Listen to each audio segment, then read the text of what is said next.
does healing look like? Is it the sudden and dramatic reversal of disease? Is it broken bones knitting back together? Cripples standing up and walking? People born blind suddenly seeing? Is it the more gradual easing of suffering, the slow and perhaps almost undetectable return to normalcy? Is it physical, mental, spiritual, all of the above? The Bible is full of healing miracles, and each of them offers a slightly different answer to this question of what healing looks like. Even if we just limit our scope to the Gospels, all of these healing stories, when we take them together, ask more questions than they answer. Why are some people healed by Jesus while others aren't? Who decides? Why is there so often resistance to these healings from the disciples or the Pharisees or random bystanders? Is the healing power on display in the Gospels still available to us today? And if it is, why don't we see healing miracles like the ones in the Bible? The healing of Bartimaeus in the Gospel story that we just heard seems at first blush to be a bog standard biblical miracle. A blind man hears that Jesus is in town and does everything he can to draw Jesus' attention to him. Jesus notices him, pauses on his journey, spends a moment with this man, and then, boom, he's healed. Bartimaeus walks away from this encounter, sight restored, praising God. As far as biblical healings go, it seems pretty normal. But there are two details to this story that make it stand out. Tiny little details that are easy to miss, but that tell us a great deal about who Jesus is and how healing works. So first off, Bartimaeus has a name. It sounds obvious, everybody has a name, but it's a name that the gospel writer bothered to remember and write down, which is significant because the vast majority of healings in the Gospels feature nameless individuals. Blind beggars, hemorrhaging women, cripples who are remembered for their illnesses rather than their names. And together, they all bleed together into an unmemorable mass of the sick and the suffering, poor, pitiable souls who come to Jesus in desperation. Whoever they were, whatever stories they carried, has long been forgotten. And we see the same dynamic alive and well in our world today. When we are well and healthy, it is easy to depersonalize suffering, to lump people in pain together into categories that allow us to keep some distance and make us feel safe. So we talk about cancer patients rather than Bruce and Jenny, or those in prison rather than Mary and Mark, refugees at our border instead of Lynn and John. Them, not us.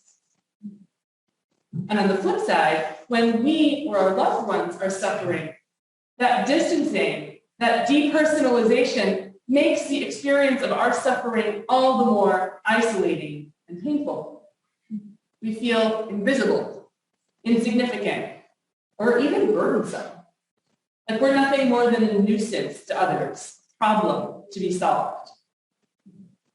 But in this story, Bartimaeus has a name.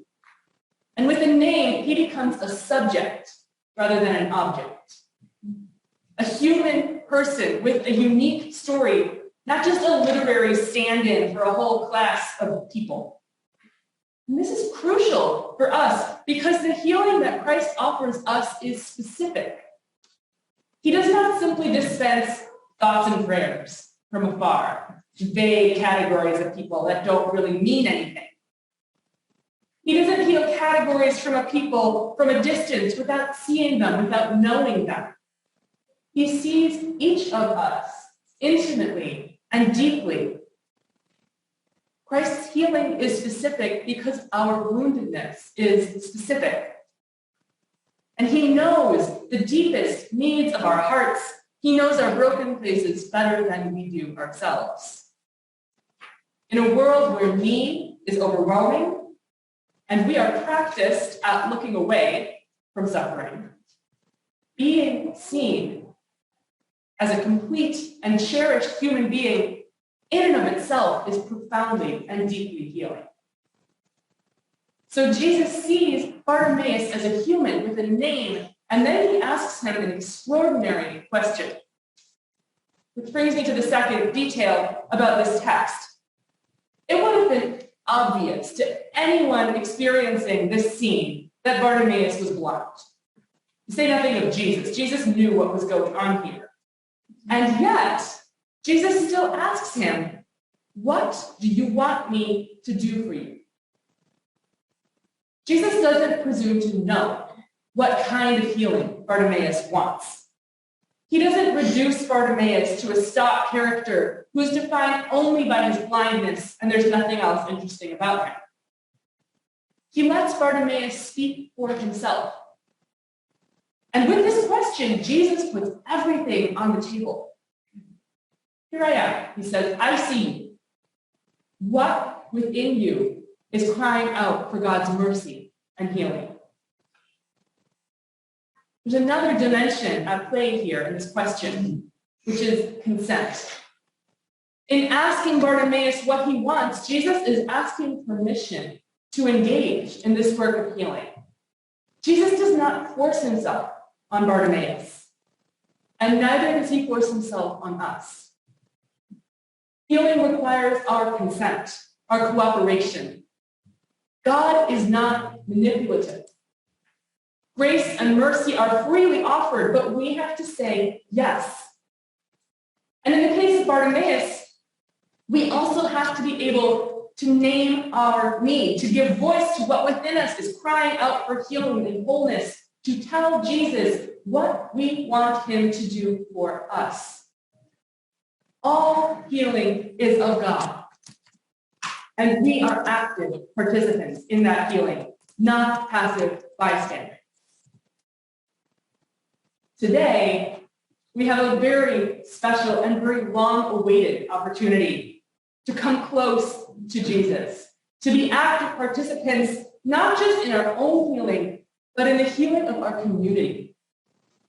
Today, we celebrate Holy Baptism, a sacrament of welcome and unity and, yes, healing. Not just for the person being baptized, but for all of us who witness it. Baptism, like the healing of Bartimaeus, is deeply specific. It is the welcoming of a unique, individual human being into this community of Christ's body, into God's family. In baptism, too, we are named before God. We are seen and celebrated for who we really are, beloved children of God. In baptism, we are resplendent in our God-given wholeness. We are not reduced to tropes and stereotypes. We are never made to feel invisible. And in baptism, too, God asks us what we desire. When we baptize children and babies like we will today, parents and godparents answer on behalf of the one being baptized. But when we baptize adults, the first question we ask of the baptizand is, do you desire to be baptized?